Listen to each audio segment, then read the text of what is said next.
What is up, guys, and welcome to another episode, well, a very special episode of Techno Loco. Today, the day you're gonna be watching this video, is January the 4th, and that's special because it's my birthday. And I thought it would be a pretty appropriate time to make a couple of quick announcements. First thing, right off the bat, just to get this out of the way, I am gonna be coming back to producing more content in a more regular basis, and I'm going to achieve that by producing what I call the Daily Dose.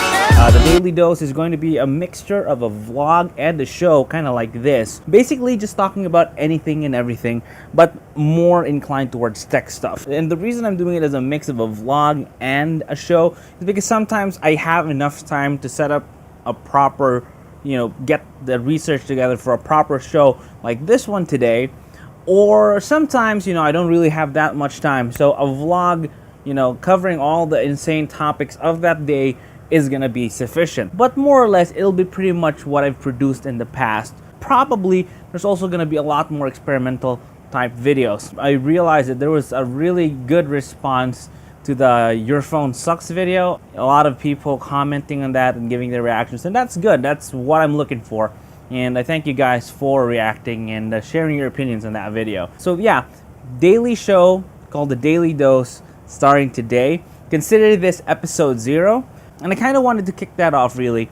I've actually been meaning to post this video since like Christmas. This is going to be a 3-part video. One each day. One today, one tomorrow, one on Friday? I think Friday. And this video series, this short mini video series is going to be called Top Tech to Get Your Year Started Right. Now, Christmas came and went, and you probably got a lot of cool stuff as gifts. So now you've got all this tech that might need a little bit more, stuff to get it really completed. And that's what this guide, this mini how-to guide is going to be about. So it's going to be broken up into 3 parts. The first part is going to be the GoGo Gadgets galore for those of you who got just a ton of gadgets as presents, or got themselves a ton of gadgets as presents over the Christmas season. Second is going to be the Power Gamer, and that's more geared towards the people who got gaming rigs or whatever, upgraded their systems over the Christmas season. And the last one is going to be for your budding film buddy. That is a little bit more specific, and you'll understand what I mean when we get there. But for today, we're going to be talking about the GoGo Gadget galore. We've got quite a bunch of stuff here today. Over Christmas, you probably got a new phone or a tablet, but now you've got so much stuff to keep charged. The big problem I've always found with having so many, different chargers, it takes up a lot of space, right? So today, for the GoGo Gadget guys and gals who got a lot of gadgets over the Christmas break, we've got a couple recommendations for you. First of all, I'd like to recommend this Bavin dual port charger. Now, dual port chargers are a dime a dozen, but this one I found very interesting because both these ports, this one and this one, both the ports carry a 2.4 milliamp current, which means both ports are capable of fast charging 2 separate devices. And I have tried it in the past, plugging in 2 phones, and both phones do charge super quick. My OnePlus One needs 2.1 amps to charge, so that's from 0 to 100 in about 2 hours. So that's pretty good. It doesn't really have to be this Bavin charger. It can be any 2-port charger, but the point is both ports must output 2.4 or at least 2.1 amps. You can check that out by looking at the back or the bottom of the charger.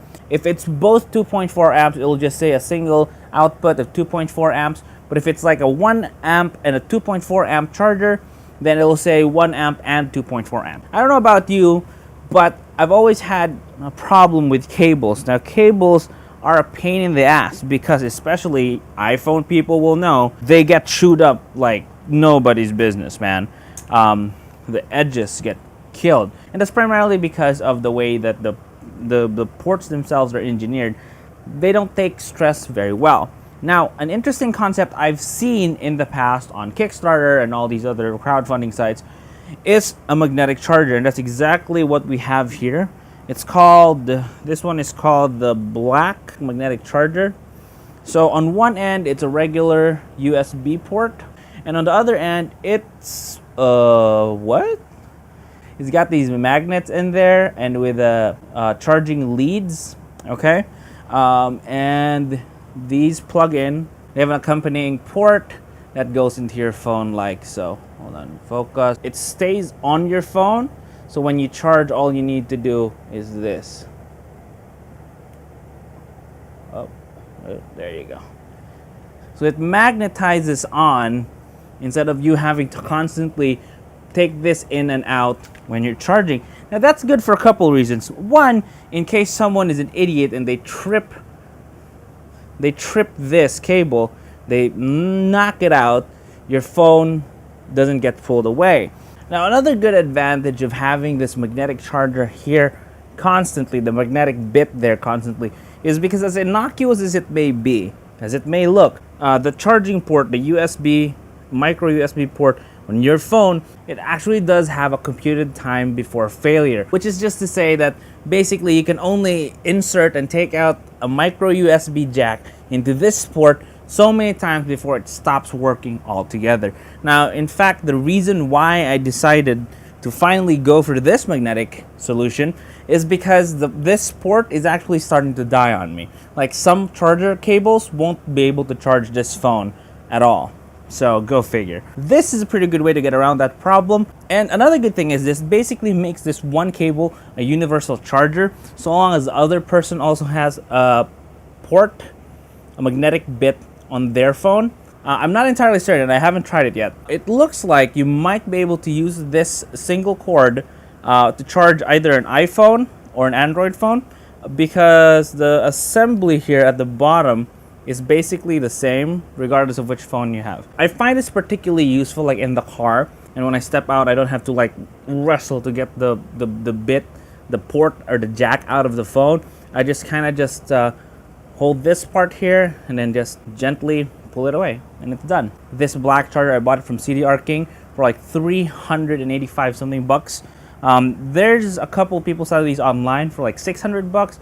Just go to your CDR King. A couple of downsides to using this system though is that because it's a metallic bit or a hard like surface there on the bottom, if you put it on a table, which I like to do when I'm eating snacks or drinking some coffee, is I like to put it on a table like this, and depending on the surface of the table, it might slip off constantly. So instead of like staying upright against a glass or something, it slowly slips and slips and slips and slips. Another bad thing I've noticed is that the magnetic bit here in the center has a tendency to attract dirt. I'm talking about like little bits of dust or soil that is magnetic in nature. I guess they have a little bit of iron in them. And they tend to stick in there pretty good. Pretty simple solution though is just to take a cotton swab or a toothpick or something and then just take it out. It's not a very particularly strong magnet in there. Or if you have one of those fancy rocket blower things, you can just rocket blow them right out of there. Another thing I've noticed is that if you're not careful with how you place it, like on a surface, it might have a tendency to like be ajar a little bit like this, and it won't charge.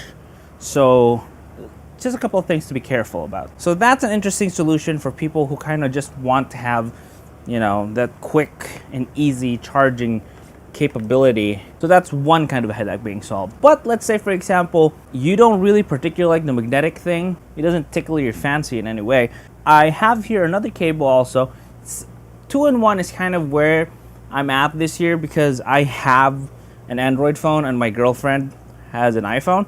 So I kind of have to figure out ways to, serve both. But I found this really good and I didn't see a lot of people having this.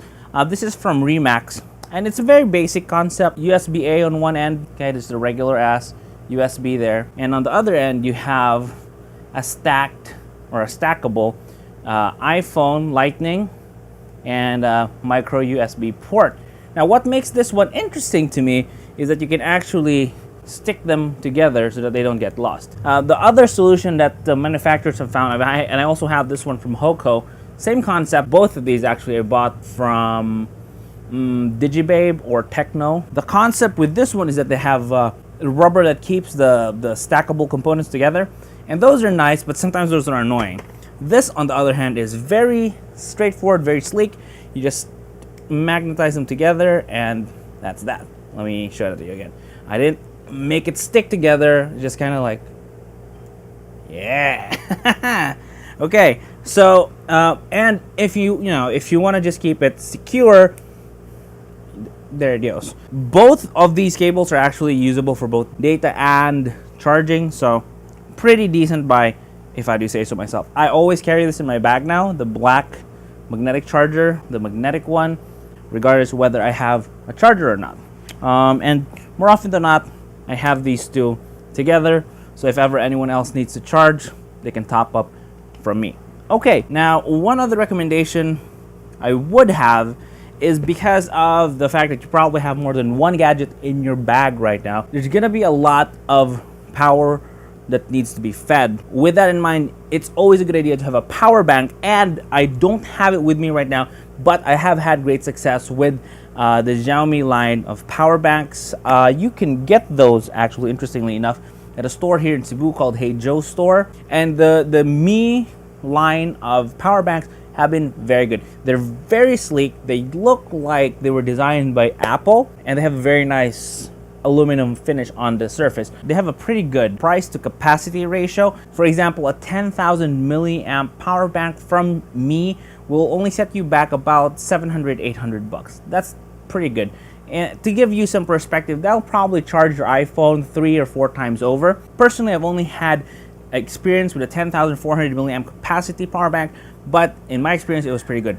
It outputs 2.1 amps, so fast charging, and it charges fairly quickly too, if you have a fast charger. One caveat with those devices is that, as you can see in these images, they have a very brushed aluminum finish. It never felt right in the hand. It's so slippery, and I just don't like touching ultra silky things. So I would suggest, if you can, get the silicone case that goes around them, because it also has a tendency to scratch up pretty easily. It's brushed aluminum or brushed some kind of brushed metal, but the coating on it is not particularly long lasting. However, the cells themselves are pretty long lasting. They'll stay 10,000 milliamps for a good while. That's it for today's part of the top tech to greet the new year. That's for all of you out there who got new gadgets and stuff during the Christmas season. Tune in again tomorrow though for the second part of this video, and that's going to be for those of you who got gaming rigs, who are now part of the PC Master Race. Okay, thank you very much guys for tuning in. Make sure to check in every day for new videos, but also don't forget to hit the subscribe and like buttons down there. It really definitely helps out a lot. Also, don't forget, follow me on Facebook if you haven't already. The link is down there. And let me know in the comment section down below, do you have any tech that you got this Christmas that you just can't live without now? Okay, let me know in the comment section down below. I'll see you guys again tomorrow. Stay awesome. Peace.